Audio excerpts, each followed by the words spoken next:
how to change the default digital assistant app on the Samsung Galaxy S25, S25 Plus, Edge or Ultra.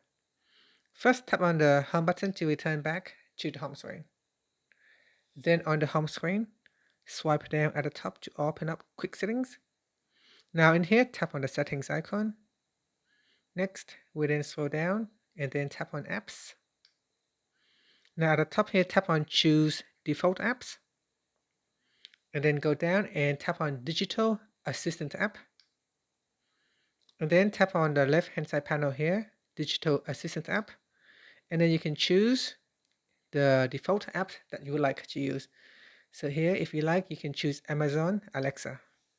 And then tap on the back key. Then tap on the home button to return back to the home screen. And that's it. Thank you for watching this video. If you find it helpful, please like and subscribe to my channel for more videos.